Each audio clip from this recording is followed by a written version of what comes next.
Maricel Mena López tiene un postdoctorado en hermenéutica feminista, es doctora y magíster en ciencias de la religión, en las áreas de Biblia hebrea y griega, por la Universidad Metodista de São Paulo. Es licenciada en ciencias religiosas por la Universidad Javeriana de Bogotá, Colombia. Es docente e investigadora de Biblia en la Universidad Santo Tomás. Ella fue coordinadora para América Latina del programa de género de la Asociación Ecuménica de Teólogos del Tercer Mundo. Miembro del equipo director de la revista Interpretación Bíblica Latinoamericana, RIBLA. Investigadora senior y directora del grupo de investigación Gustavo Gutiérrez. Teología Latinoamericana, categoría A, por el Departamento Administrativo de Ciencia, Tecnología e Innovación. Su ámbito de investigación se refiere fundamentalmente al estudio del mundo afroasiático, lo que es Egipto y Etiopía, en la Biblia, en su interseccionalidad con los estudios contemporáneos de género, clase y etnia. Sus principales temas de investigación han sido deidades y liderazgos femeninos en las tradiciones religiosas egipcias, etíopes e israelitas. Bueno, mujer, negra, teóloga, feminista, militante, colombiana, pero ciudadana del mundo, como le gusta presentarse a ella. Eso, me gustó más lo último. Maricel, bueno, te damos la palabra y muy contentos de recibirte aquí en nuestra comunidad ñahui.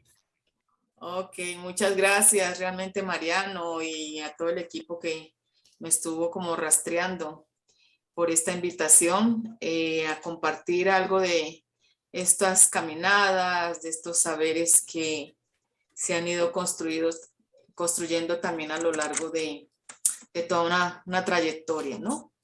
Entonces, en común acuerdo decidimos que íbamos a trabajar el tema entonces de sacerdotisas, reinas, a esclavas, y vamos a ver si alcanzamos a mirar un poquito estas mujeres bíblicas, Agar, Séfora, la reina de Saba, la Sulamita y la reina Candace. Vamos a hacer un recorrido por estas mujeres justamente con la idea de ir desmitificando, ¿no?, todos estos racismos bíblicos de nuestra tradición judaica y cristiana. Y entonces para eso yo más o menos vamos a mirar estos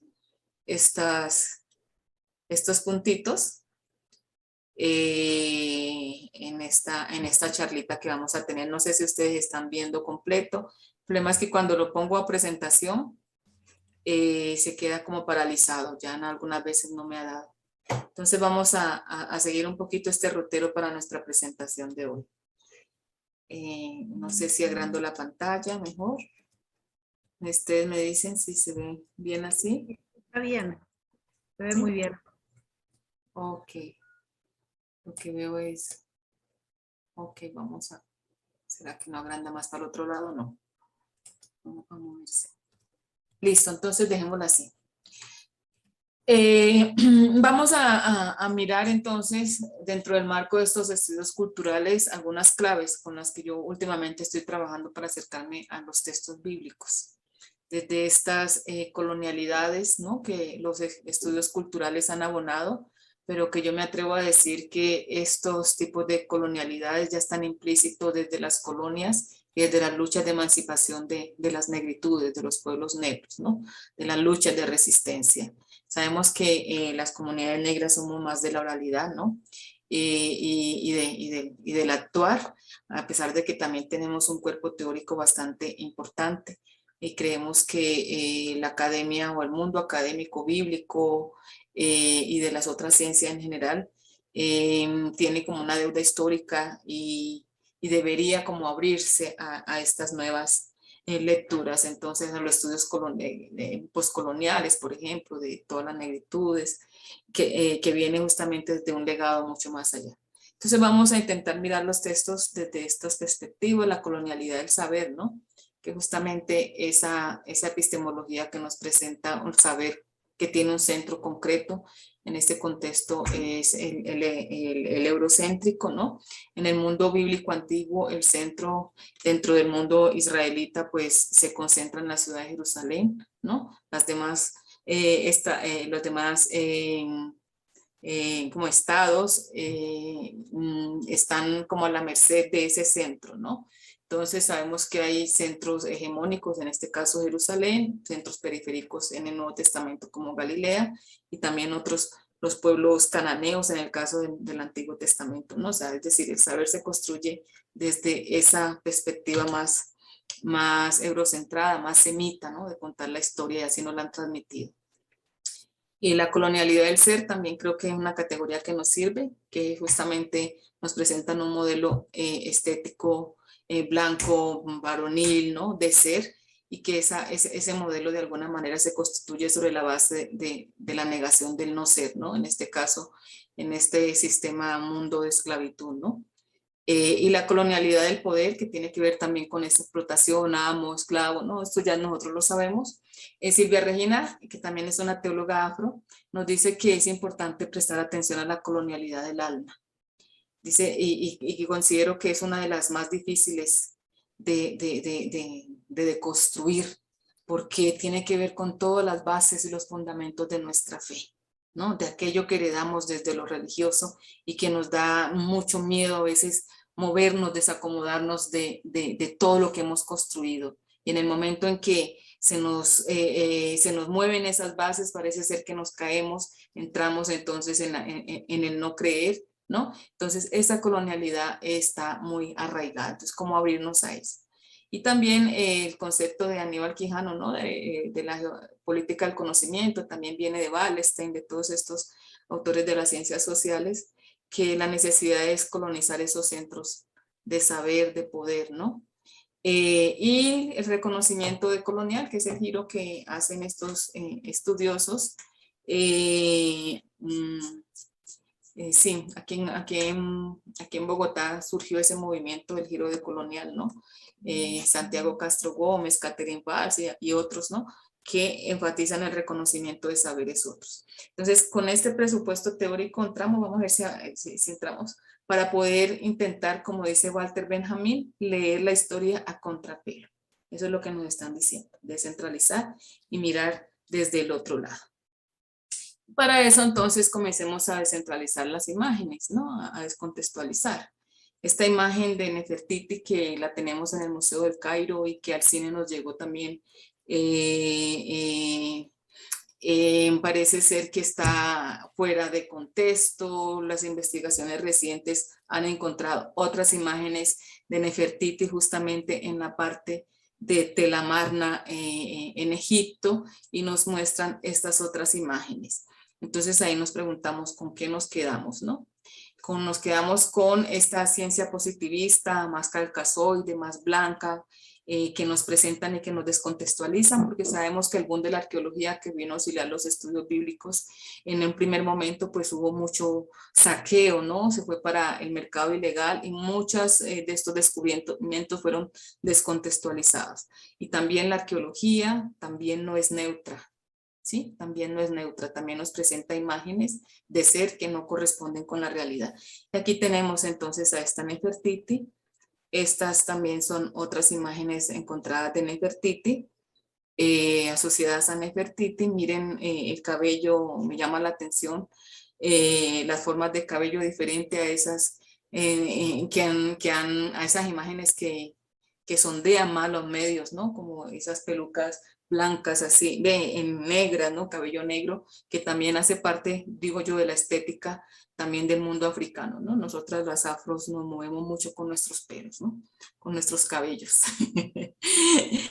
Aquí tenemos, esta también es una mujer más vieja, también Nefertiti, encontrada en el Cairo. Esta es una escultura de Anakenaton, que también es el esposo de Nefertiti. También nosotros podemos ver pasiones negroides ahí.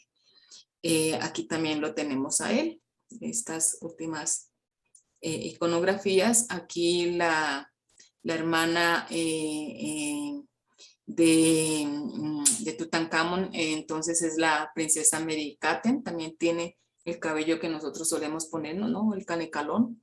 Estas imágenes tan antiguas. Es bueno comenzar porque vamos a leer la Biblia con color, con textura, con olores, con sabores, que son otras categorías de las que desde América Latina nos acercamos a leer los textos desde las comunidades, ¿no? Aquí tenemos entonces a Nefertiti y Anakenaton, ¿no? Entonces sabemos que fue el que instauró el monoteísmo egipcio, y aquí están con sus dos hijas cultuando al sol. Es muy interesante leer la Biblia también comparadamente con las tradiciones egipcias. Normalmente los estudios bíblicos priorizaron por obvias razones el mundo más mesopotámico, ¿no? Pero hay investigaciones muy importantes que abren a este otro mundo, pero que poco le prestamos atención, además porque el imaginario que nosotros siempre tenemos de Egipto es como los eternos esclavizadores, los malos del paseo, ¿no? Y a partir de ahí se construye la historia. Pero está en la hora de que construyamos mucho esto, ¿no? Nosotros sabemos que el pueblo de Israel, según la tradición bíblica, el texto, ¿no? Que también los números también no necesariamente son como sucedió porque no hacemos lectura literalista, pero nos dicen que vivieron 430 años, en el cuales parece que vivieron bien. El problema se da con un faraón, ¿no? El texto bíblico, el gran relato del Génesis nos presenta entonces que, ¿cómo es que se llama? El faraón, ay, se me fue el nombre. ¿Se acuerdan, no? Que Dios le da la orden a Moisés de que vaya y libera a los cautivos, entonces le endurece el corazón al faraón, a Ramsés, le endurece el corazón a Ramsés. Y la gran narrativa entonces nos muestran a un Dios que está norteando la historia desde África, está actuando sobre el corazón de Ramsés, y entonces por eso esclaviza a su pueblo, ¿no? En el mundo antiguo, en las iconografías, nosotros no encontramos imágenes de un Egipto haciendo tales esclavitudes como nos narra allí. Además, tendríamos que quitarnos esa idea de que la esclavitud de Egipto es similar a la trata transatlántica, lo que vivieron los negros en el continente, en esa trata hasta la llegada aquí a nuestro continente. Es completamente diferente. Los egipcios eran los primeros que le daban estatus de ciudadanía a sus extranjeros. Ellos tenían el arte del buen morir, ¿no? Para eso está el libro de los muertos, donde tenían unos jueces que legislaban, y usted tenía que demostrar que había sido bueno, ¿no? En tu vida. Por tanto, es impensable, ¿no? Incluso el pueblo de Israel, cuando estaba en el desierto, dice, ay, quien diera volver a Egipto, donde nos hartábamos, comíamos. O sea, no era una esclavitud de hambre, ¿no? Usted trabajaba, pero también tenía derecho a comer y a vivir, ¿no? Entonces, ahí se da la crisis del maná en el desierto. Entonces, la invitación también es a releer estos textos desde el otro lado, ¿no? Porque nosotros lo vemos como un gran metarrelato, que es justamente el triunfo del Dios de los israelitas en detrimento, ¿no? De la muerte de los primogénitos de Egipto. Además, Dios le dice, vaya, saque, forme una gran nación. Entonces ahí estamos viendo estas categorías de poder, estas categorías de colonialidad, ¿no? De saqueo, ¿no? Porque el continente africano hasta hoy está siendo diezmado y saqueado, ¿no? Entonces es importante mirar esto. Aquí tenemos entonces también a Nefertiti, aquí tenemos a Tel Amarna en Egipto, y aquí tenemos, esto es un mapita de la Biblia también, como nos muestra la población del mundo a partir de los hijos de Noé.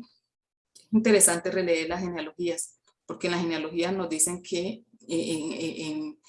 Can parió a Misraim, a Egipto, parió a Cus, parió a Seba parió a Ramá, a Seba, después parió a Dedán, después se fue a Calé, a Nínive. Entonces nos está mostrando en las genealogías un origen del mundo que viene de África y se va extendiendo hacia arriba. No nos presentan el modelo inverso que nos han presentado, ¿no? El mundo semita bajando y operando en este territorio, en esta franja litoránea, ¿no? Creo que a esta historia le falta un pedazo, le falta el pedazo de su vida, ¿no? Solamente tenemos el de bajada, el del norte hacia el sur ya con modelos colonialistas, ¿no? Entonces, es bueno releer todo esto. Bueno, entonces vamos a mirar la primera figura, esto como antecedente, ¿no? Para entrar y decir, cuando estamos hablando, pues también cambiamos nuestros imaginarios de pensar y de ver el mundo que está allá, ¿no? La esclava egipcia Agar. En estos días alguien me dijo que había un estudio reciente, no lo he rastreado, donde decía que Agar posiblemente también era una hija de princesa, sino que fue llevada esclava, no sé, ese chisme todavía no me lo sé. Pero bueno, en el texto de la esclava egipcia Agar, que tanto pues se ha trabajado, que ha servido de paradigma también para el rescate de las negritudes, yo hice un texto, yo le puedo compartir después a Mariano de dónde están estas investigaciones, si ustedes quieren un poquito ampliar sus contenidos.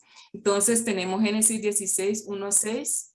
Aquí tenemos entonces cuando Sara le da a Agar, ¿no?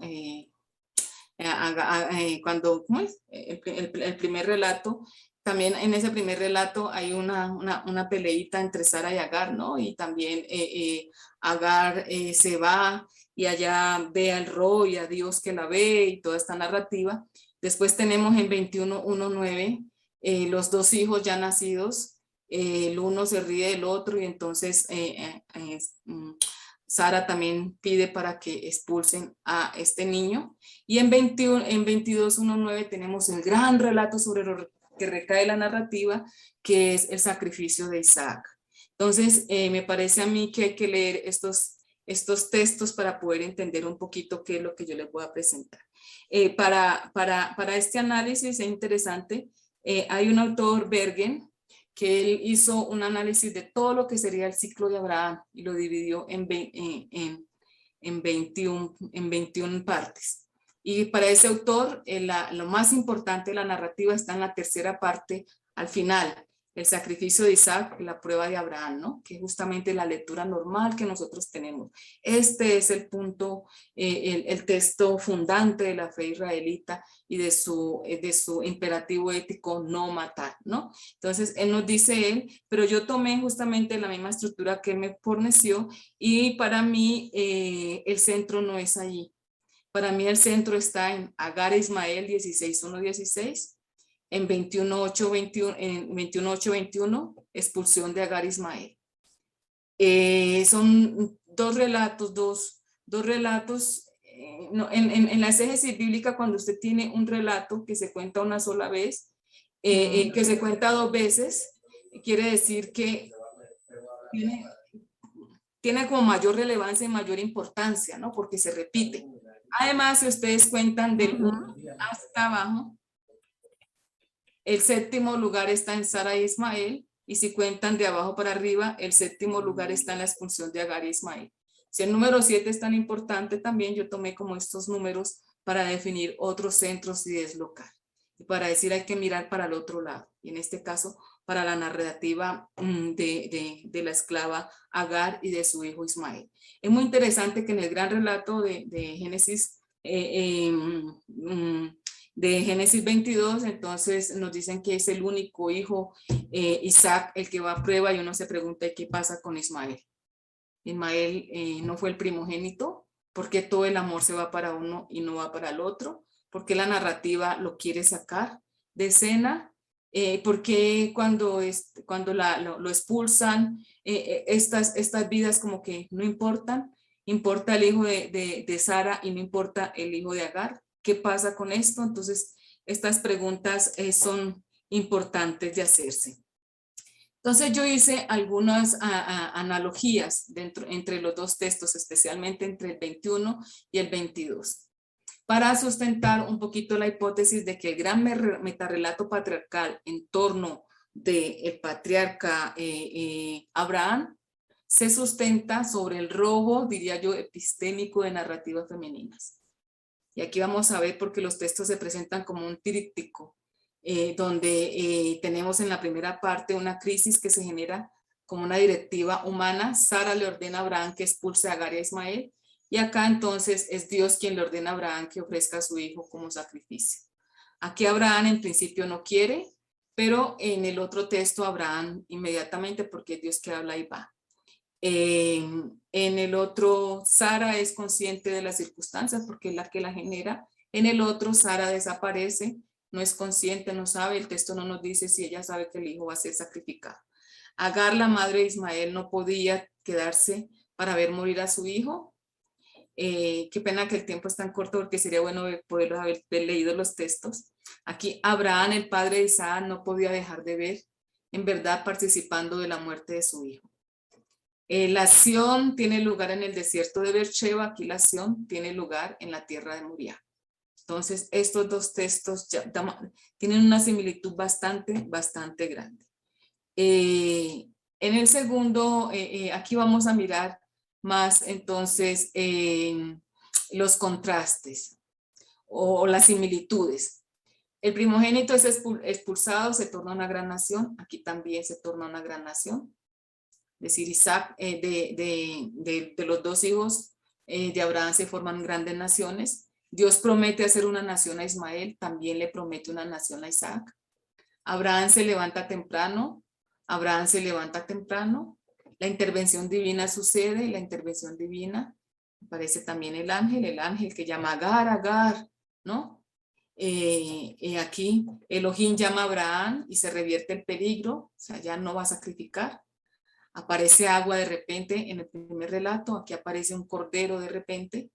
Agar vio entonces lo invisible, y Abraham también vio lo invisible, que era el carnero, o sea, que no había en un inicio. Aparece el agua, el carnero, providencialmente entonces se salva la vida del niño.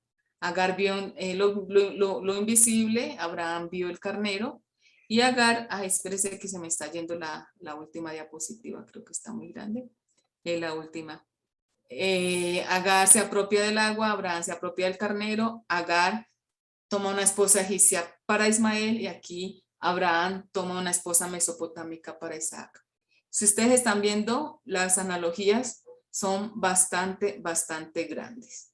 Entonces, este relato del 22, pues es un solo relato que aparece, no hay otro parecido, pero en la narrativa de Agar aparece 2 veces este niño en peligro.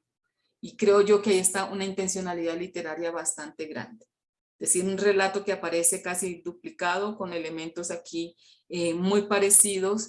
En el primero, quien manda es una mujer, Sara, ¿no? Que nos rememora también el tiempo en que las mujeres eran las diosas. Aquí es Dios el que manda. O sea, hay unas analogías bastante grandes. Una de tradiciones femeninas y una de tradición ya más patriarcal, ¿no? Entonces, aquí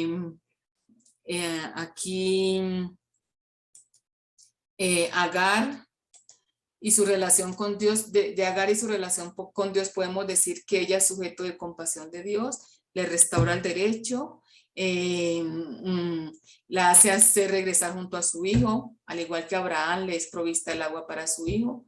También ella recibe la promesa, la alianza que hasta ahora solo había sido pronunciada para los varones, es pronunciada también para esta mujer. Porque Agar también tiene una teofanía, ¿no? Porque Dios se le revela a ella también, ¿no? Y se le revela antes que Abraham. Es muy diciente estos textos. Ismael, que apenas ha sido destetado, tampoco tiene contacto con Dios, aunque es al igual que su hermano visto con misericordia y le evita morir. Entonces, con esto quiero decir que en este gran relato, volviendo a releer esta historia, yo quise mirar desde el otro lado, rescatar las tradiciones africanas, tradiciones de Agar, de su descendencia, y sobre todo prestar atención que en nosotros en estos relatos normalmente nos importan unas vidas y otras no, ¿no? Entonces las 2 vidas de los niños importan. Y la pregunta es, ¿por qué nosotros siempre excusamos? Dios sabía que Abraham, pero sí manda un sacrificio humano. O sea, cómo los niños van como corderos al matadero. Y ahí yo le hice un salto hermenéutica para ver la situación de nuestros niños que van como oveja al matadero. ¿Sí? Anteayer una criatura de 2 años fue asesinada aquí a golpes, parece ser por el padrastro, todavía no se sabe bien, pero es el presunto culpable, o sea, es eso.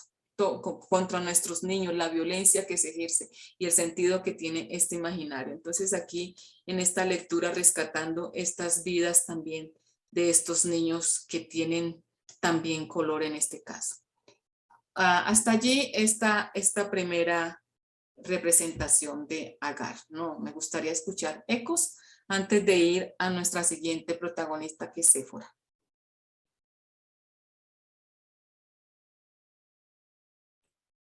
¿Algún comentario hasta aquí? Nos agarraste desprevenidos, Maricel. ¿Crees Yo, que Maricel, a mí me llamó mucho la atención la segunda diapositiva que mostraste, donde está la pareja con sus hijos, donde está Nefertí con su esposo, que su esposo está cargando a sus hijos, creo que es más, tiene más hijos él que ella, cuando siempre la mirada del hombre era como lejos de los hijos, desde otro lugar. Y me llamó muchísimo la atención porque es la primera vez que veo una imagen donde el hombre está como papá.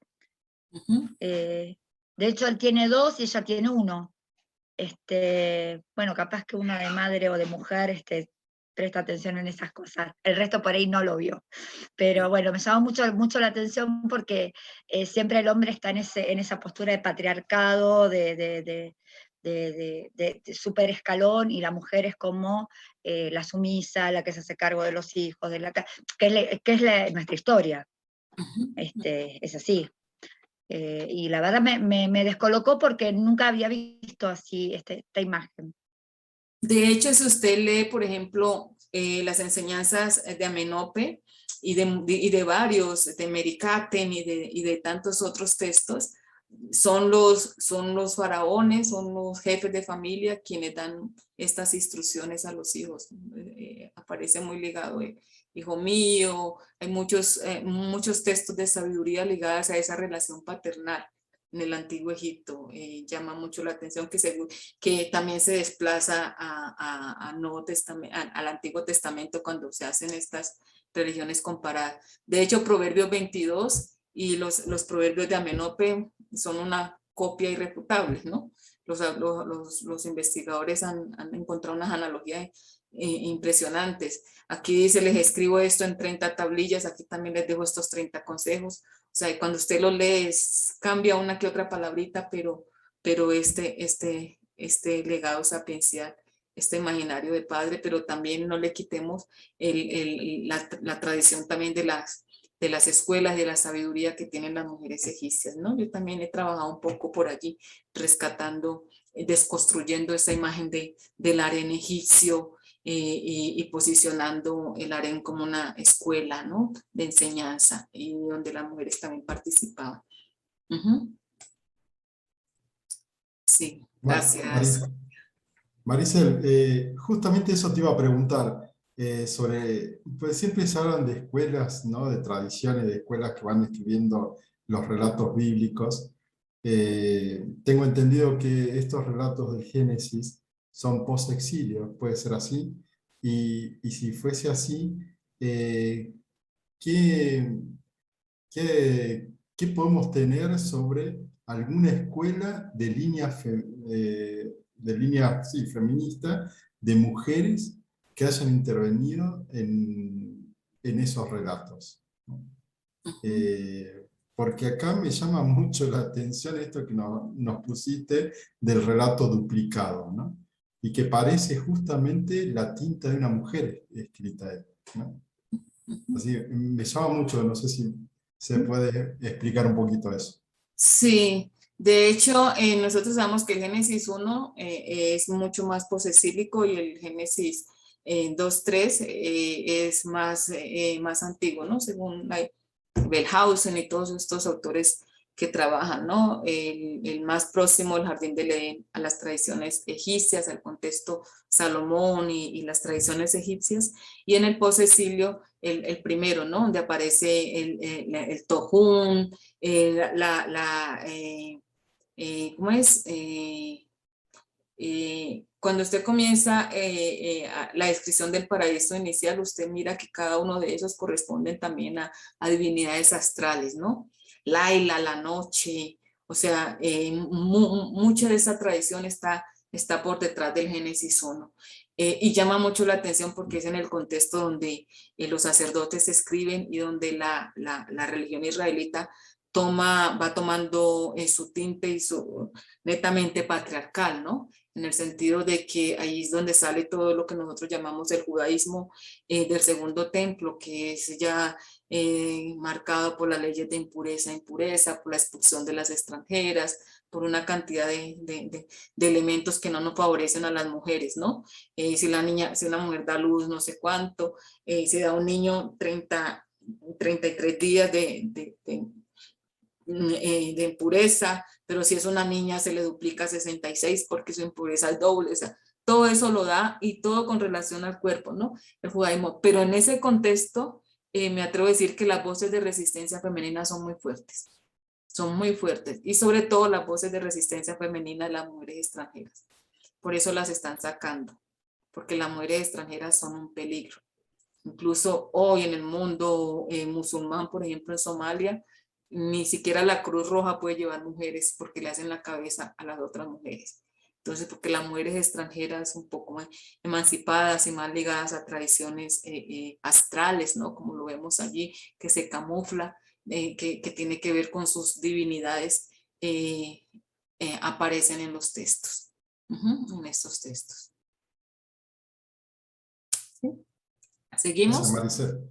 Ok, vamos a seguir con nuestra segunda mujer, Séfora. Aquí ya comenzó a poner nombres, a imaginarme una Séfora así.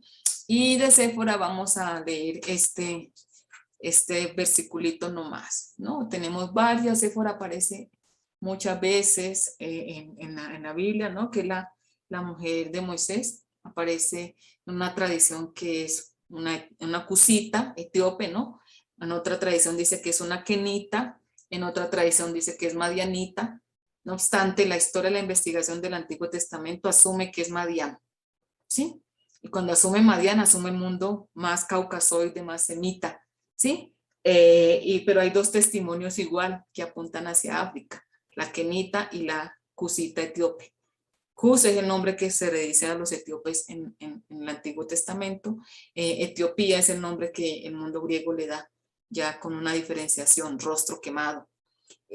Pero aparece allí, ¿no? Y ahí estamos viendo que estos matrimonios interraciales existían en el antiguo Oriente Medio sin ningún problema, sin ningún problema. El problema es cuando llega la norma y cuando todo esto comienza a desaparecer.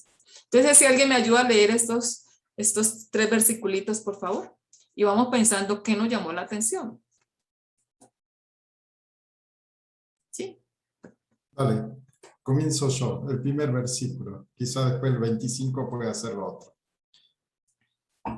Y aconteció en el camino que en una posada Yahvé le salió al encuentro y quiso matarlo. En el 25. Entonces Séfora tomó un pedernal afilado y cortó el prepucio de su hijo y lo echó a sus pies, diciendo: a la verdad, tú me eres un esposo de sangre.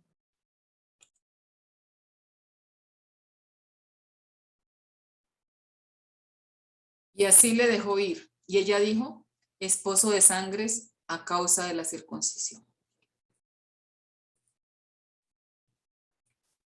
Como antecedente, entonces están en el camino por el desierto.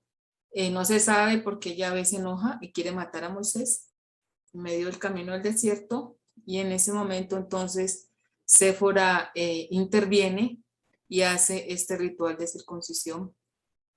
Y Yahvé lo deja ir y se le quita la rabia que tiene con Moisés, ¿no? Normalmente este texto ha sido muy enigmático. Los autores lo saltan, dice que es una glosa posterior, que no sé qué, pero haciéndole el análisis literario, este es uno de los textos más antiguos que tenemos. Nos está mostrando una práctica muy arcaica. El texto nos dice que es con una piedra de pedernal todavía en edad de piedra, ¿no? Una piedra filuda con la que estaban haciendo justamente este ritual. Y entonces ahí aparece ella y no le dan ninguna importancia, la saltan, pero aquí ¿qué será lo que nos está revelando esto?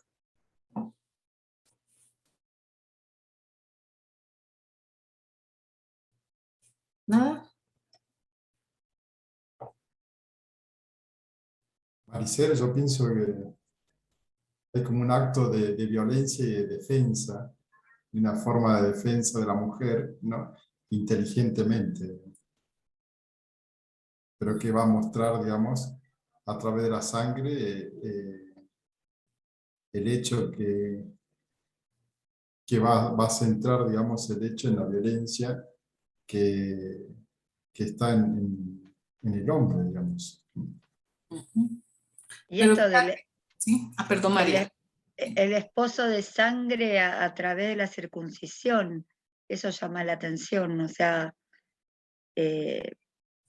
algo violento y ella lo toma como que a partir de ahí somos esposos de sangre, cuando hay un hijo en el medio, no termina de cerrar.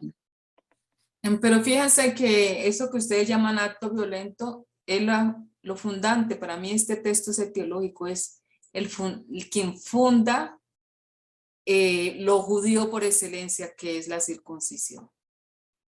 Sí, sí, le sacó el trabajo a los rabinos. Eso es. Entonces, lo que estamos viendo aquí es una mujer haciendo un acto de circuncisión. Es Séfora, Esa fue la primera, ¿no? claro, y es un texto antiguo. Ella es la que inaugura toda esa tradición sacerdotal. Es una mujer quien realiza el Berit Milá. Esto es parte de un texto que ya está publicado. Berit significa pacto, Milá significa cortar o quitar. Justamente Berit Milá significa pacto sagrado, pacto santo. Es el pacto que consiste en cortar y quitar el prepucio que cubre el extremo del pene, ¿no? El Berit Milá es la más importante y mayor santidad de todo el judaísmo, pues de ella depende la unión eterna de todo judío con su creador. Este pacto divino es realizado por un mogel, quien debe ser, además de experto en la materia, un judío varón, que tuviese una estrecha relación con todo lo espiritual, o sea, un observante activo, un observante activo de todas las leyes de la Torá, y que guardase respeto a Dios y un individuo de inobjetable conducta social y un ser sumamente piadoso. Séfora parece tener estas cualidades al realizar este pacto divino. En la ceremonia de circuncisión es imprescindible el Dan Berit, el pacto de sangre. Es decir, que salga un poco de sangre en el momento del Berit Milá, del cortar el prepucio. Esta es considerada la operación más antigua realizada en Egipto y en especial por la familia faraónica, por los cananeos, las tribus árabes preislámicas, tribus africanas, tártaros en Asia, malasios, polinesios, australianos, indios, que aún lo hacen hasta nuestros días con ciertas diferencias en edades, formas y técnicas. Esta mujer que surge de las sombras de su padre, que también tiene 3 tradiciones, nos dicen que se llama Reuel, Jetro y tiene otro nombre, Hadad, creo, algo así, y de su marido Moisés. Cada una nos remite también a los 3 puntos geográficos. Etiopía, los cananitas, los cananeos y los madianitas. Esta mujer que surge de las sombras de su padre, Reuel, Jetro y Hadad, y de su marido Moisés, aparece como la salvadora en una situación misteriosa y peligrosa. Moisés se encuentra en peligro mortal y ella realiza el acto de expiación ofreciendo a Dios una parte de la masculinidad de Moisés. Séfora se lanza como la salvadora de Moisés. Ella se enfrenta al ataque divino, realizando el ritual de la circuncisión.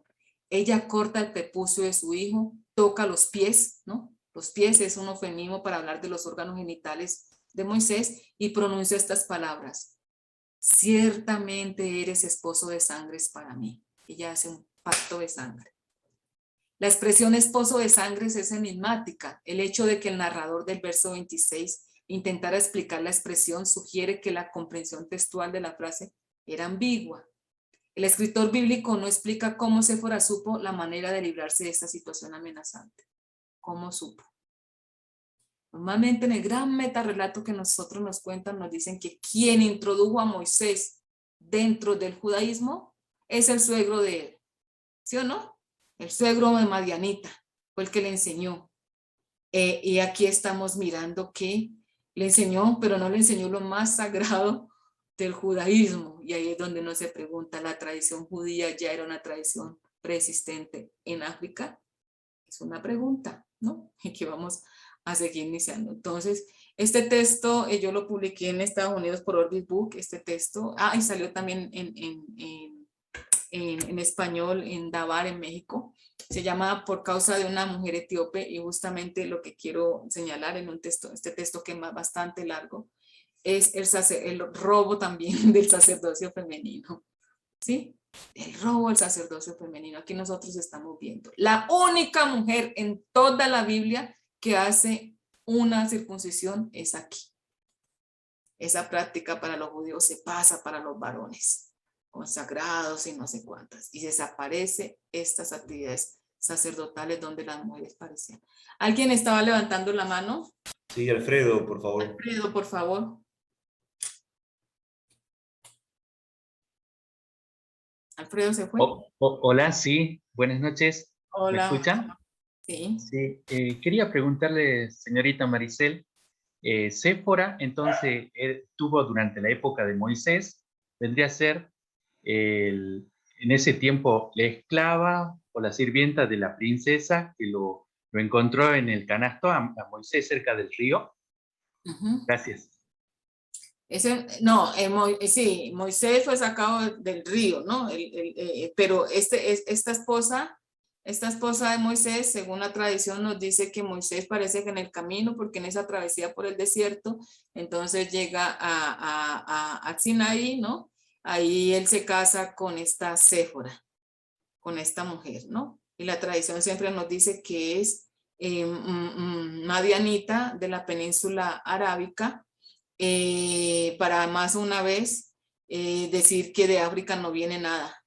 Y que el pueblo de Israel no trajo nada de África, absolutamente nada. Después de vivir 430 años no llevó, ni siquiera se mezcló, ¿sí? Siendo que el monoteísmo surge en África, no surge en Israel, ni es una novedad del pueblo israelita. Ya también existía acá, ¿no? Entonces, es esta esposa Séfora. Algunos autores intentan decir, bueno, es una sola esposa, es Séfora. Algunos dicen, no, ¿será que se casó varias veces? Pero bueno, el hecho es que esta Séfora es la hija de este sacerdote, y ella también, por lo visto, es sacerdotisa. Y entonces el gran metarrelato no nos dice que Moisés aprendió nada de una mujer, solo de su suegro, que no aprendió lo más importante y lo más sagrado que tiene el pueblo judío, que es la circuncisión, en un ambiente, en un espacio donde es una medida de sanidad higiénica y toda la cosa que ya sabemos que tiene que ver este ritual, ¿no? Entonces, aquí tenemos a Séfora, la segunda personaje que yo les quería ¿Qué presentar. significa tiene algún significado la palabra Séfora? No, es un nombre propio. No, o sea, no es como, por ejemplo, en cada nombre tiene Sí, como alguna Tamara, creencia. Palmera, Séfora, yo no averigüé si tiene un significado, ¿verdad? Nunca me pregunté. Lo entendí como nombre propio. Moisés, salvado las aguas, ¿no? Sí, tienes razón, pero no tengo esa respuesta.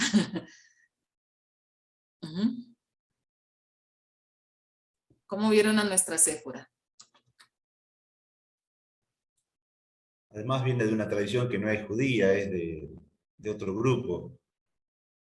No es como Betel, Rafael, nombres hebreos que tienen significado. Séfora parece que no. Parece que no. Bueno, eso significa leer la historia a contracorriente y buscar desde estos otros personajes también ese centro que los dislocó. ¿Se están viendo cómo nos sacaron de todo esto, de toda esta historia? Fuimos sacados a invisibilizadas. Yo tenía hasta qué tiempo para hablar, hasta allá.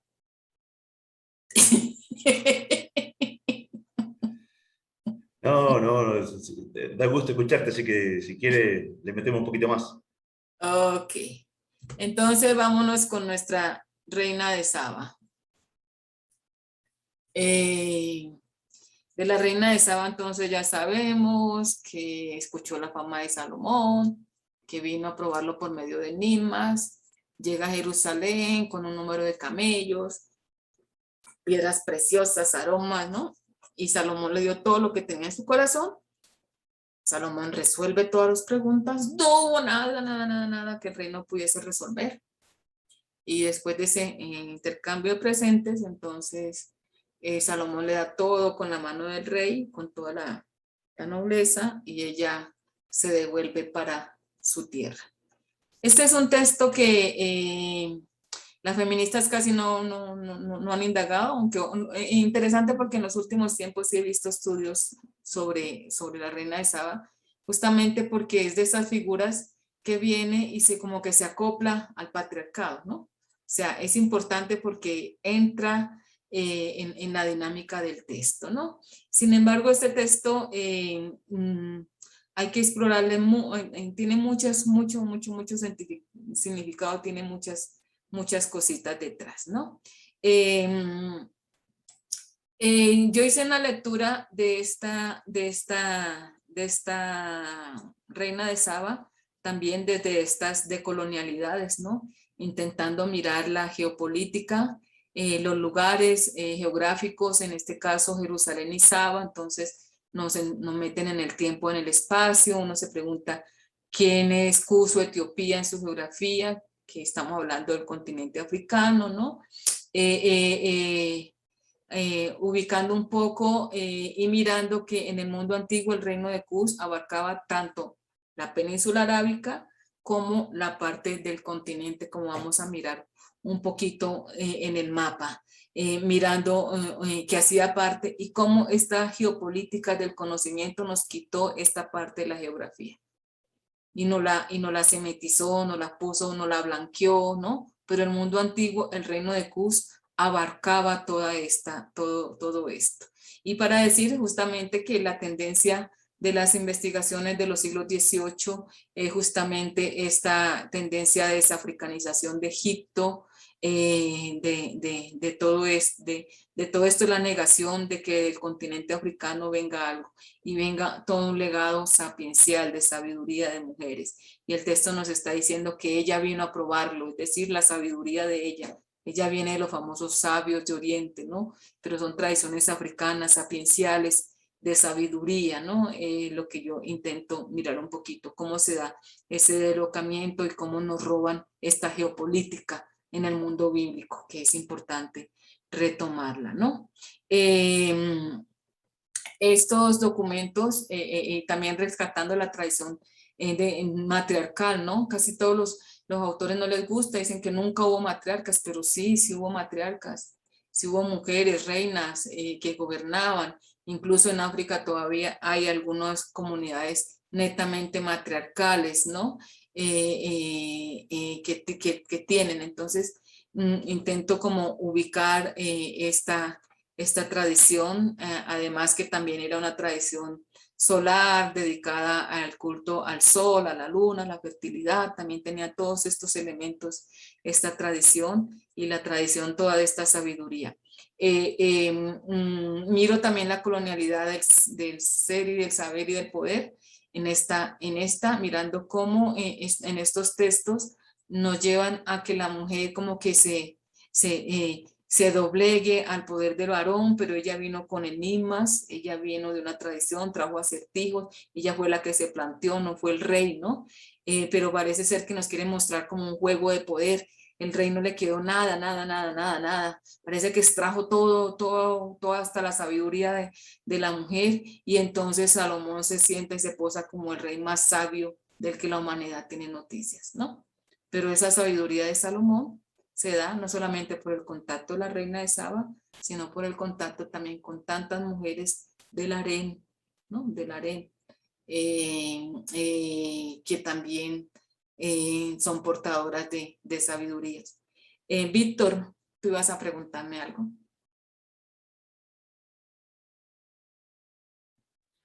Hola, sí, buenas noches a todos, hola, un gusto realmente. Dos cosas. Eh, Primero, una pequeña reflexión. Yo soy de Corrientes, una provincia de la Argentina, con una antigua tradición supuestamente patriarcal. Sin embargo, cuando uno bucea en lo más recóndito de nuestra antropología guaranítica, aparece la figura de la matriarca o la figura de la mujer, léase hoy matriarca, ¿no? Como la figura más fuerte a nivel de lo que era la vida cotidiana. Un jefe de aldea podía declarar la guerra, un chamán podría hacer un conjuro, pero sin embargo no podía comer nada que su mujer no le permitiese. Es decir, la mujer era la que regía en la educación, tenía una tradición muy fuerte, incluso era la que regía al chamán, al cacique. Es decir, hay un paralelismo en esto muy lindo, ¿no? Y mi pregunta entonces es, ¿cuándo esta tradición femenina de fuerza, de preponderancia, de protagonismo, se empieza a ocultar? ¿Hubo un punto de inflexión? ¿Fue un proceso? Y de ser así, ¿cuáles son las significantes o los mojones de ese proceso o ese punto? Sí, ustedes ven que la historia de Israel, normalmente nosotros tenemos la idea de que ya nació con sus sacerdotes, con sus instituciones y con todo, y sabemos que eso fue un proceso de larga fecha, que se instauró en un pueblo cananeo, un pueblo politeísta, donde con un fuerte acento de las mujeres protagonistas de lo sagrado, ¿no? Estamos en el templo de Salomón. Salomón a todas las mujeres les hizo un altar con sus dioses, porque ellas eran las que encargadas directas del hecho religioso, ¿sí? Así como en Egipto. O sea, si las mujeres hacían sus oraciones, bailaban y todo esto, al rey le iba bien, al faraón le iba bien, eso era una garantía, ellas estaban a cargo. Incluso en el antiguo Israel nos muestran, por ejemplo, la mujer en Jeremías, que le reclaman a Jeremías, continuaremos haciéndole oblaciones y sacrificios a la diosa del cielo, o también aparece Tamos, o aparecen las mujeres haciéndole vestiditos. O sea, en toda la historia de Israel siempre están allí, incluso la reforma de Josías. Para mí la reforma de Josías fue un punto clave en el 622, cuando él hace esa reforma y saca a todos las divinidades del templo de Jerusalén, ¿no? A Chemes, a Astarte, ¿cómo es? A Será, a todas estas divinidades las saca, las quema en el torrente, no sé qué, las amarguras, a sus seguidores los pasa a espada, a muerte, o sea, hace toda una limpieza. Ahí comienza en esta que es lo fuerte de la teología deuteronomista, ¿no? Los deuteronomistas son los grandes embajadores del monoteísmo, y le siguen, bueno, los profetas que son de esta línea deuteronomista, solo un Dios, solo un Dios, solo un Dios.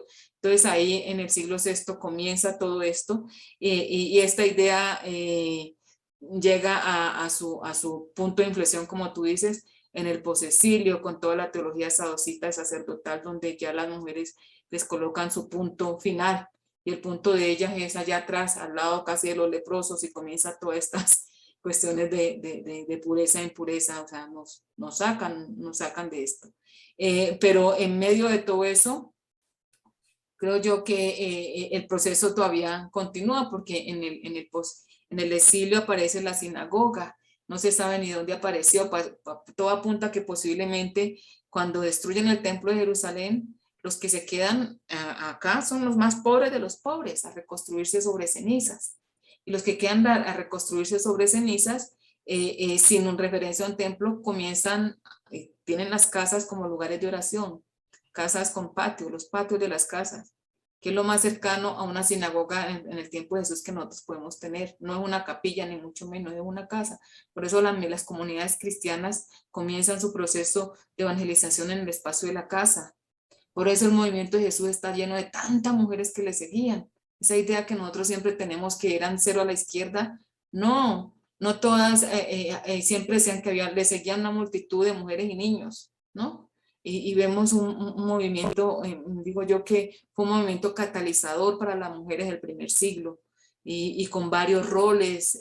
Por ejemplo, nosotros tenemos las discípulas, pero también tenemos patronas, pero también alguna filósofa. Fue un movimiento catalizador, o sea, no fue al todo. Creo que ya el culmen y fuerte ya de la desaparición se da con la patrística, donde comienza ya entonces todo esta de si las mujeres pueden ser sacerdotes o no, todas esas discusiones, y definitivamente no podemos hasta hoy. O sea que consideras la patrística como el final, digamos, del protagonismo de la mujer. Eso, creo yo que por ahí. Gracias. Ok, solo voy a quedarme con esto porque ya el tiempo, les voy a mostrar algunas imágenes. Este es el antiguo imperio de Saba, que yo les digo, eran los dos lados, ¿no? Esa discusión que yo hago con la geopolítica.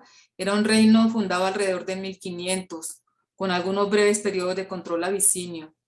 Está situado en el sur de la península arábica, en el actual Yemen, en Etiopía, y allí se fundamentó en el comercio de oro de África. Lapislázuli de Afganistán, ámbar de Etiopía y sobre todo de fragancias de olivano que se obtenían en el árbol que solo se da en el sur del actual Yemen y en el este de Etiopía.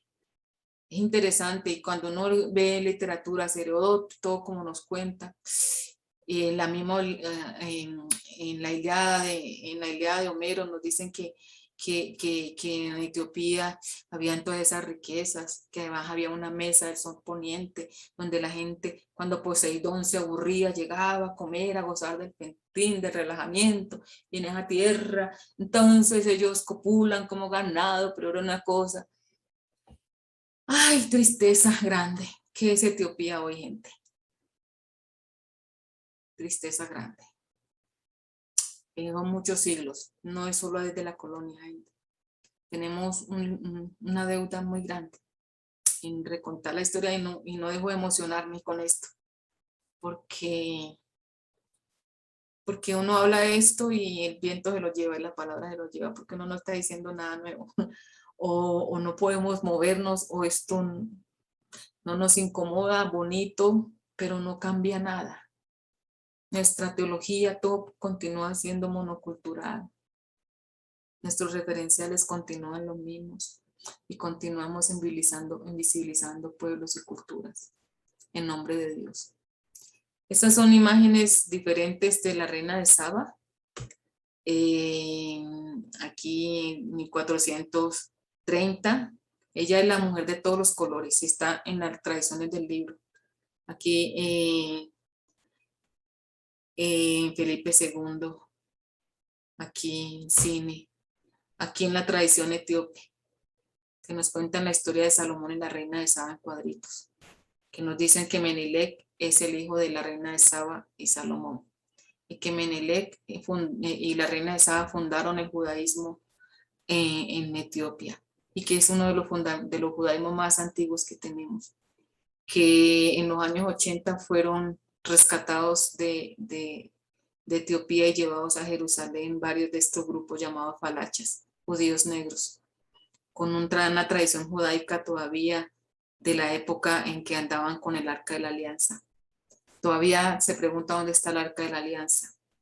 En la tradición etíope, cuando Menelec se hizo joven, volvió a Jerusalén y le dijo al papá: ya somos judíos, ya tenemos todo, pero nos falta el arca. Y el papá le dijo: no, ¿cómo te vas a llevar nuestra arca? Le hizo una réplica. Cuando se descuidó, Menelec se llevó el arca de la alianza, y hasta hoy los etíopes tienen el arca de la alianza y ellos dicen que está aquí. Para Occidente es un mito, ¿sí? Es mejor ustedes con qué imagen se quedan, con la blanca, con la negrita, con la más india. ¿Con qué nos quedamos? Muchas reinas de Saba, muchas corporeidades. En el Quebran Nagash, que es el libro sagrado considerado sagrado no solamente por los etíopes cristianos ortodoxos, que comprenden el 65% de la población del país. Esta es otra cosa. Como nos dicen que nos llegó el cristianismo a Etiopía, entonces dicen que llegó en el siglo IV. Si los textos bíblicos ya nos dicen desde el acontecimiento del Pentecostés, desde el bautismo del etíope eunuco, ya nosotros el cristianismo había llegado. por nuestros propios pies, no porque llegó del otro lado. Esta tradición también es nuestra. Y nosotros nos quedamos con las migajas, porque nos la volvieron a meter a hierro y a espada con la colonización. Y estamos allí, y somos los hijos medio acomodaditos, pero que no estamos, pero que no estamos. Los rastafaris de Jamaica también creen tienen este libro fundamentado en Salomón y Saba. Hasta aquí nos quedamos hoy y no le alcancé a contar todas las mujeres. Gracias, Maricel. Excelente escucharte. Nos dejaste mudos.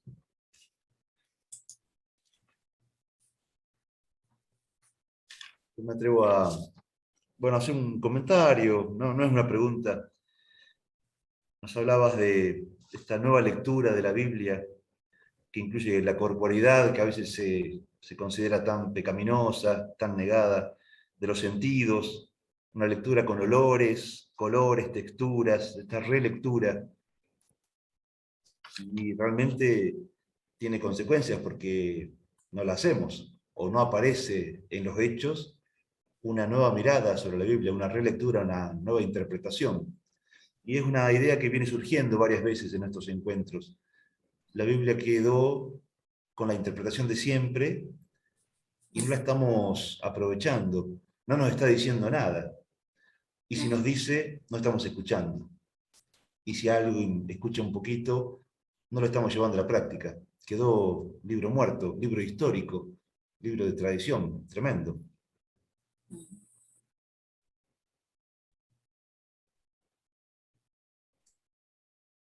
Sí, porque lo que tú dices, no, yo creo esto desde el mundo afroasiático, desde rescatar. Yo me acuerdo que en una revista, la revista 54 de la revista Interpretación Bíblica fue sobre raíces africanas. Y en ese número, pues fue de mucha disputa, porque yo estaba haciendo mi tesis doctoral, estaba terminando, ya había terminado mi doctorado en esa época, y llegué yo con mi cuento. Y entonces los biblistas me fueron encima. No, tú estás diciendo cosas que no son, el semitismo y no sé cuántas. Y cuando estuve dando una asesoría bíblica con ellos, porque siempre la RILA tiene un asesor, decían, sí, pero eso está en la Biblia, todos decían sí, o sea, yo no estoy inventando nada nuevo, todo está ahí. ¿Sí? Uno de mis hermanos que decía, Pisley, pero sí, ahí, sí, Pisley, pero usted en su historia de Israel colocó esto, dijo esto, no lo dijo. Leemos la historia por un solo lado y el lado del vencedor. Alfredo. Sí, Maricel, quería leer, yo busqué recién en internet el término de significado séfora, y significa, dice, en lenguaje hebreo judío se le conoce como ave pequeña. En esta línea, investigaciones científicas han encontrado y todos los pergaminos en donde el lenguaje arameo, es decir, antes y durante los tiempos de Abrochara, significa paja. Eso parece que es el significado de séfora. Séfora, mira. Gracias, no tenía ni idea.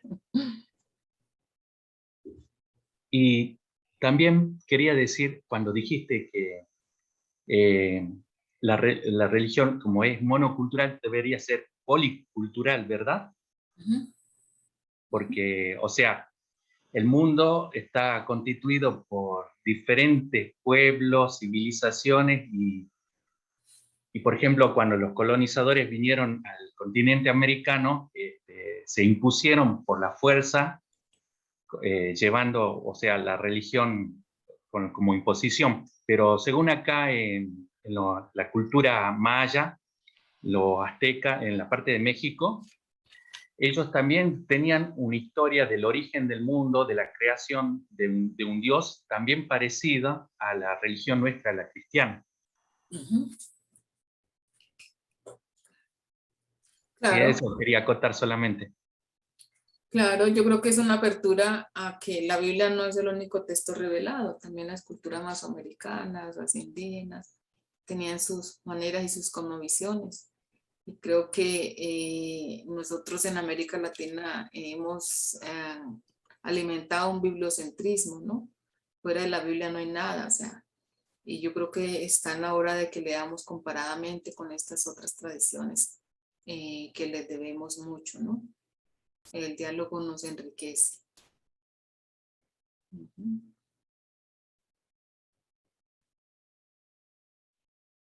Sí, Marcela ha levantado la mano. Sí, buenas noches a todos. No, yo solamente quería decir mi reflexión, ¿no? Acerca de la importancia que tienen todos los estudios exegéticos y también las interpretaciones bíblicas que se están haciendo, que están trabajando todas las teólogas feministas, y como vos, Maricel, desde este lugar también de los afrodescendientes, porque realmente es muy impactante darnos cuenta cómo se nos ha filtrado la historia. Por lo menos en nuestra religión católica, por ejemplo, toda esta figura de Agar, la verdad que siempre, yo por lo menos siempre tuve aproximaciones literarias nada más, pero nunca desde una interpretación comparada, por ejemplo, como la que vos hiciste hoy, en donde realmente su figura es muy fuerte, y también hay un mensaje teológico muy fuerte, ¿no? Muy firme, porque prácticamente Dios se vale de Agar para entregarnos un mensaje casi del mismo valor, no sé si el casi sirve, ¿no?, para decirlo, pero desde lo que uno puede escuchar desde afuera, casi con toda esa fuerza que siempre pusimos en Abraham. Y acá Dios se basa en una figura femenina, ¿no? Y sin embargo no nos llegó, no nos llega, o sea, salvo lo que nos motiva un poquitito a acercarnos a estas teologías y a ustedes como referentes. Yo creo que hay mucha gente que ni sabe, ni conoce la existencia de este personaje, por ejemplo. Lo mismo pasa con Séfora, este texto que vos trajiste hoy, la verdad que yo no lo había escuchado nunca, y mucho menos bajo esta interpretación, ¿no? Y qué fuerte que resulta ver que ella toma este lugar de el sacerdocio, ¿no? O sea, hoy que está tan discutido, ¿no?, este tema, yo realmente valoro muchísimo el trabajo que ustedes están haciendo desde las teologías feministas, porque así pasa con todos, ¿no?, los otros personajes femeninos que nos van apareciendo a lo largo de toda la Sagrada Escritura, Antiguo Testamento y Nuevo Testamento también. Es muy importante y particularmente se los agradezco. A mí me ha abierto una puerta a, digamos, de apoyo y de crecimiento y maduración de mi fe, que no sé si no hubiera aparecido en un momento de mi vida, que hubiera pasado con mi fe, ¿no? En un momento que tan valió mucho. Cuando esos conocimientos más infantiles fueron quedando vacíos, ¿no? Así que agradezco mucho eso. Gracias, Marcela.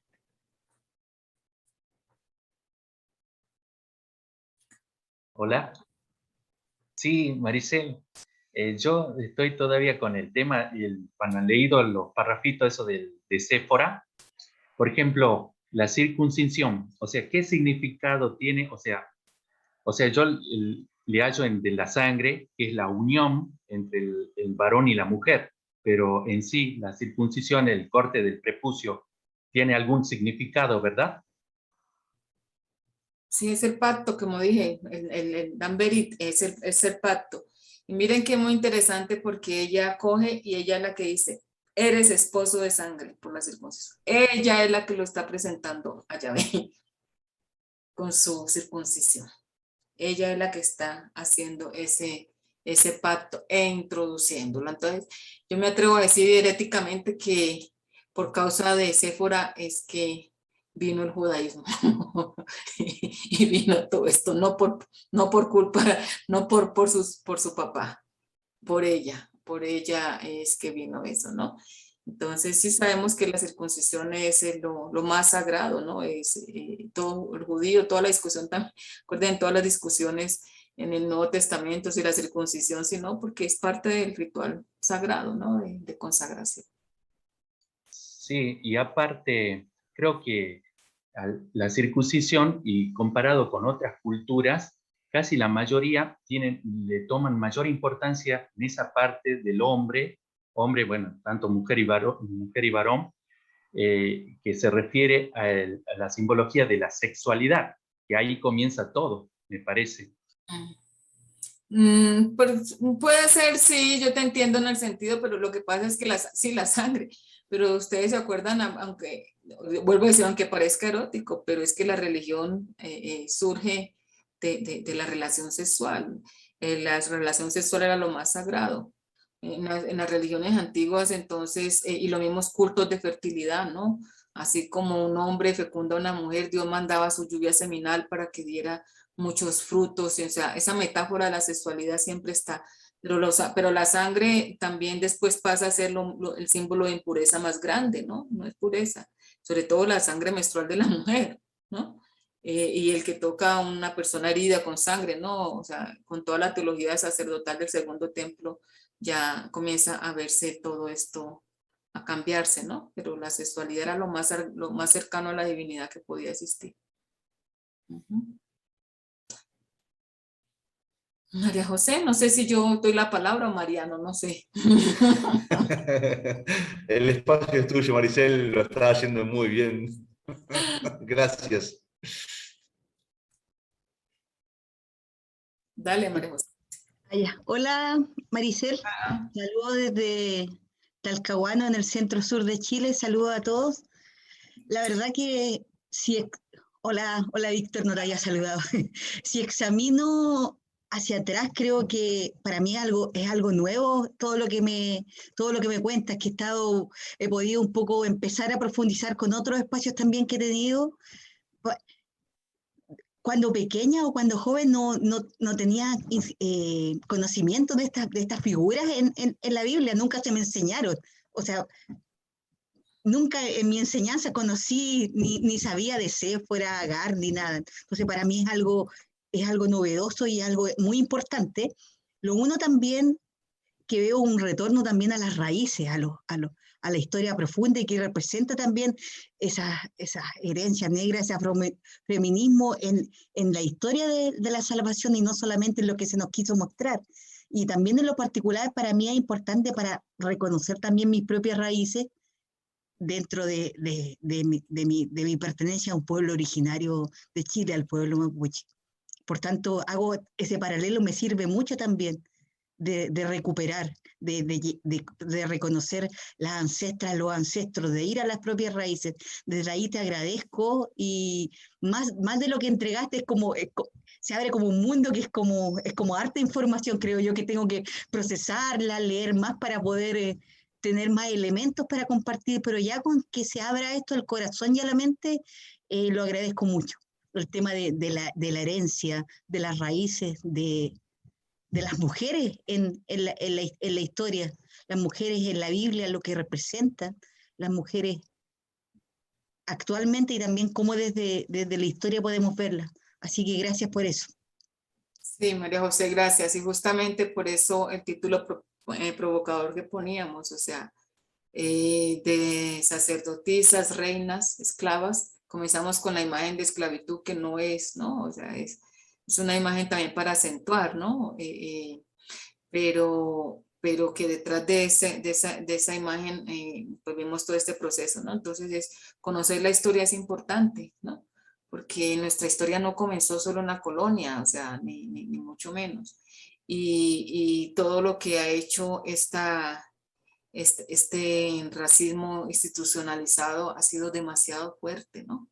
Yo en otra de mis conferencias cojo justamente todo el iluminismo y todo lo que dijeron los principales hombres de ciencias, desde la física, pasando por la biología, por la Hegel, por la por la filosofía, todos ellos, y todos concluían, no teníamos historia, no tenemos cabeza, nuestro cerebro más chiquitico que aquí, no construimos templo, no hicimos palacio, no hicimos ciudad, no hicimos absolutamente nada, o sea, para lo único que vinieron fue para ser esclavos, o sea, para lo que les tiene, ¿no? Es eso, o sea, es un lastre histórico demasiado, demasiado fuerte, ¿no? Que hay que recobrarlo porque, sí. Williams. Buenas noches a todos y a todas. Esa charla fantástica, divina, especial. Una cosa que quería comentar. Hoy se habla mucho del poder femenino, del empoderamiento, pero ese poder siempre estuvo presente en las culturas africanas. Las religiones tradicionales africanas estaba presente. Tal vez por el poder hegemónico del cristianismo para América y otras regiones, fue retirado ese poder.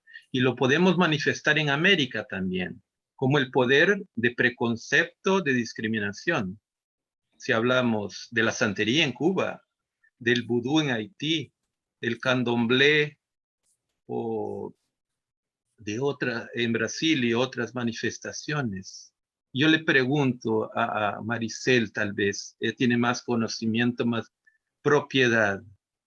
Hoy en día, esa cuestión de esa nueva mirada, de aceptar nuevas culturas, de esa perspectiva africana de la realidad, de esa perspectiva de mujer, ¿se está abriendo un poco más en el ambiente teológico o todavía estamos muy distantes de poder tratar y de estar abiertos a esa discusión en el ambiente académico que trabajas?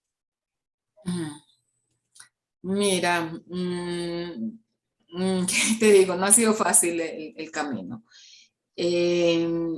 La pandemia ahorita fue catalizador para yo volver a hablar de mis cosas y hacer como un balance de lo que he escrito y de las cosas y traer y comentar con públicos. En el salón de clase a veces uno puede, el semestre pasado la pandemia fue maravilloso porque trabajamos con un grupo de chicos y hicimos un artículo académico sobre ese tema de raíces, buscando textos bíblicos y haciéndolo, lo motivé, pero es la primera vez en la historia que yo consigo hacer eso, porque yo doy clase igual, historia de Israel normal, y aunque le meto un poquito, pero todavía no está tan abierto.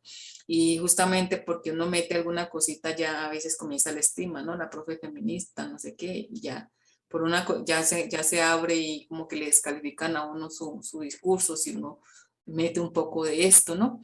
Pero yo creo que a nivel general no. Yo veo en América Latina en general toda la apertura que los estudios culturales han favorecido, ¿no? Por ejemplo, yo acompaño a algunos estudiantes de doctorado del Pacífico, con temas de negritud aquí de las afrocolombias, etcétera, etcétera, que serían esos saberes otros y articulándolos con educación, con currículo. Veo trabajos bonitos y maravillosos que se han hecho, pero yo lo veo como un tema que se ha puesto de moda, pero yo creo que está lejísimo de que ese material sea parte de las bibliotecas, sea parte del acervo para enseñar teología. Eso no pasa. No quedan sino textos bonitos ahí escritos y no trasciende para nada porque el mundo todavía no está preparado para un cambio de paradigma. El paradigma occidental ha sido tan fuerte, lo arrastramos desde tanto tiempo, que es muy difícil salirnos y pensar que hay otras maneras de relacionarse, de vivir, de enfrentar este neoliberalismo y todo está tan macabro que vivimos, ¿no? Entonces estamos muy lejos, porque a pesar de que hay desde los programas educacionales, por ejemplo, aquí desde el Ministerio de Educación, con apertura a algunas cátedras de enseñanza de afro, pero todavía no hay mucha gente formada para eso. Las plazas se los llevan también los blancos, o sea, todavía no, y no se entiende ni qué, ni para dónde se va y qué se hace con eso, porque sacamos temas y cosas muy bonitas desde los territorios, pero hace falta un cambio estructural desde la mente. Sí, yo le comento, yo soy, además de graduado en filosofía, soy en historia, vivo en Brasil. Y hubo un proceso de eso que usted está hablando. Se implementó la cátedra de historia africana, no a partir de Brasil, cuando están los afro-brasileños, sino de los pueblos africanos. Pero cuando estudiamos, nosotros no tuvimos esa materia de historia de África. O sea, se lanzó la cosa y no se dieron los espacios de discusión, no se posibilitó, simplemente para no dejarlo acontecer, la realidad. Y un testimonio que les digo, no sé si a otros le puede haber pasado, me recuerdo una vez, vino una monjita de Haití. Eso fue un choque que me dio por la cosa que yo siempre recibí culturalmente, la invasión cultural. Y ella hacía una relación entre el vudú en Haití, en la época de Aristide, cuando derrocaron a Aristide, el vudú, la santería y el candomblé, que el vudú era aquel muñequito que le colocaban agujas y era asociado al demonio. Porque yo, cuando era niño, veía esas películas de invasión cultural estadounidense y más de alguno creo que ha de haber visto y nos quedamos con aquella mentalidad. Y eso es una invasión cultural que durante mucho nos impactó.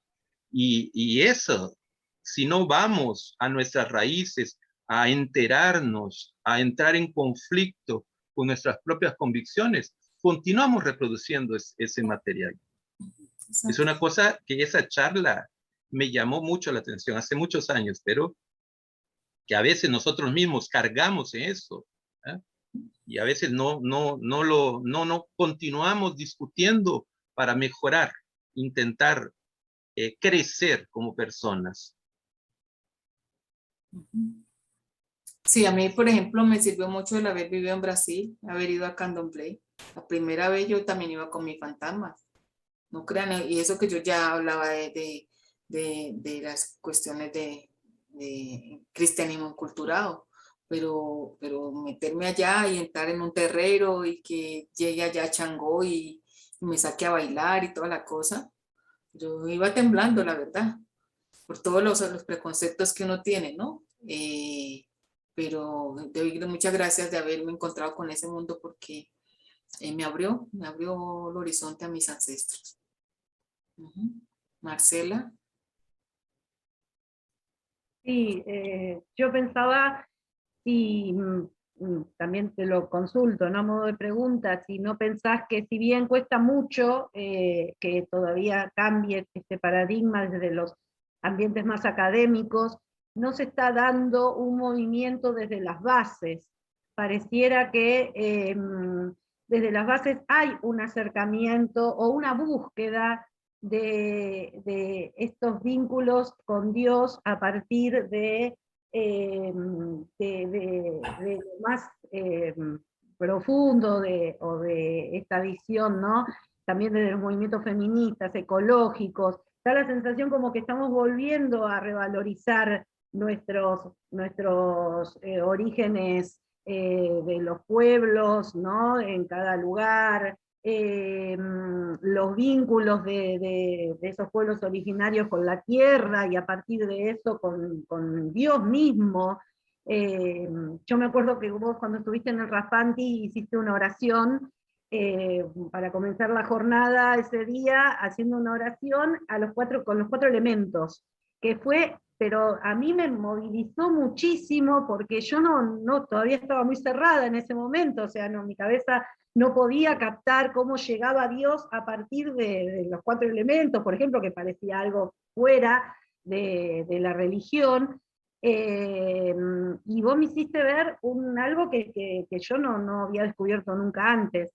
Y ahora, en este tiempo de pandemia también, estamos descubriendo cómo a Dios se lo puede encontrar fuera del templo, porque de repente no pudimos acercarnos más al templo y tuvimos que aprender, ¿no?, a vincularnos y a relacionarnos con nuestro Dios por fuera de ese templo, y nos dimos cuenta que también se lo podía encontrar se lo podía encontrar en la naturaleza, en las liturgias cotidianas de familiares, desde el hogar.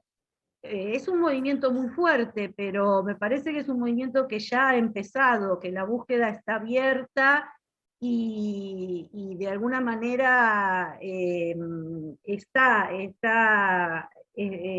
abriéndose camino, me parece a mí.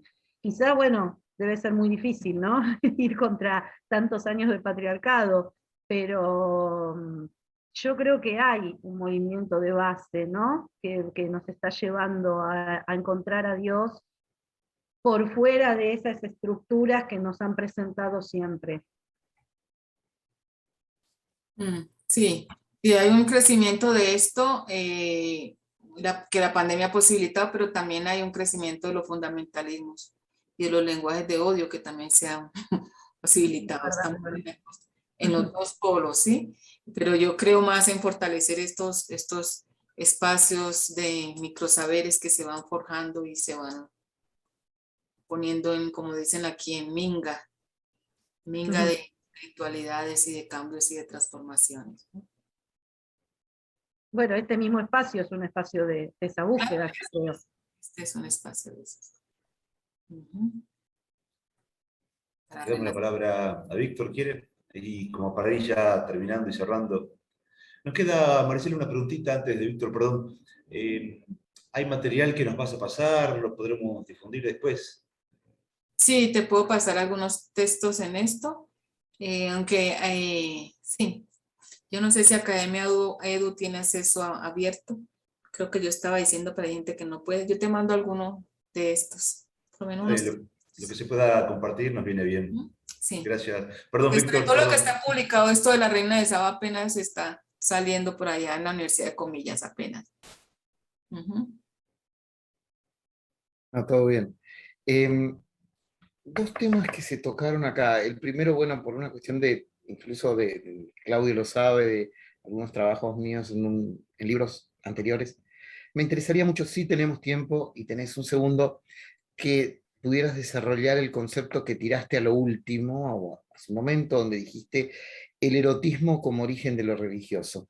Me interesó muchísimo si lo podrías ampliar al concepto. Y el otro es preguntarte, ¿consideras que en este tiempo todavía no están dadas las condiciones para pensar en nuevos paradigmas para el mundo? Perdón, ¿cómo fue la última? Que estaba leyendo una pregunta y me desconcentré. La última es que dijiste vos recién en una de las respuestas, no están dadas en el mundo las condiciones para pensar en nuevos paradigmas aún. Eso, bueno.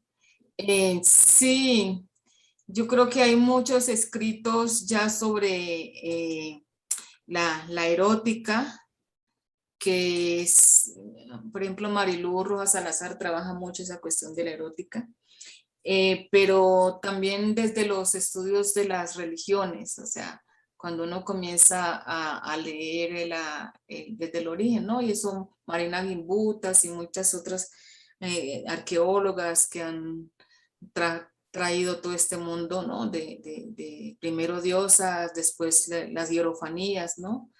La pareja y después el dios monoteísta, ¿no? Muchos dioses y las parejas hierofánicas. Y muchos en Babilonia, en Mesopotamia, por ejemplo, uno de las deidades era Inanna Ishtar.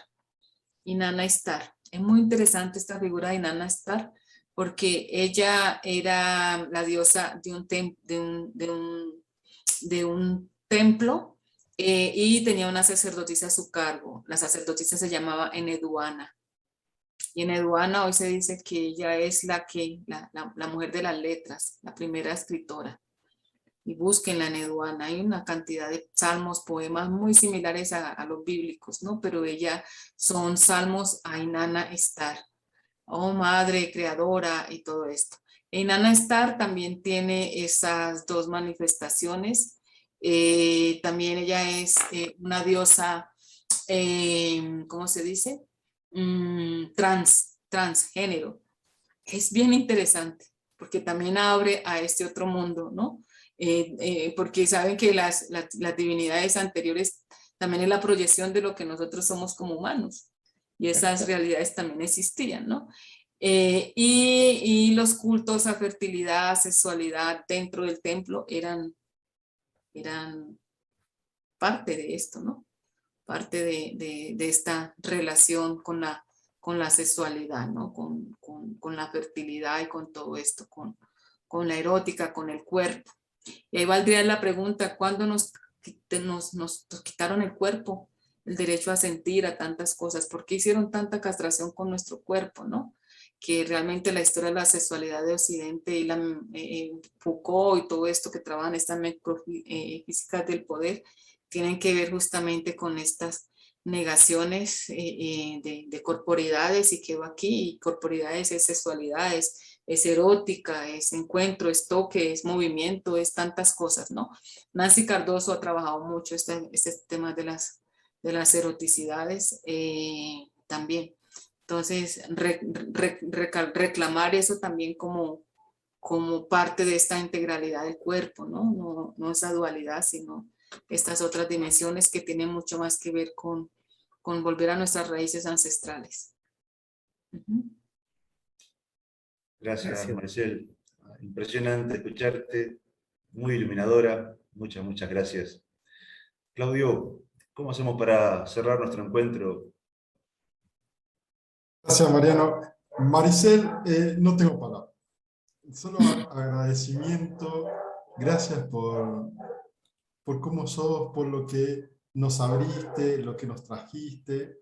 Y nosotros tenemos, digamos, también un ritual ya. Ya se nos hizo ritual. El de vino, justamente. Ya me todos,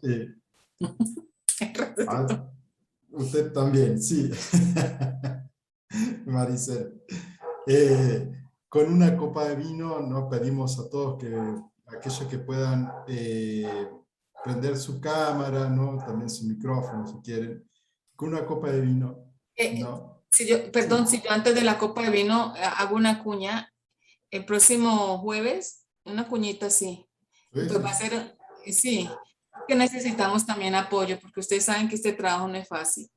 Y cualquier logrito, pues también hay que decirlo, ¿no? Y no para subirse sino para decir, hay mucho que hacer y todavía hay que continuar.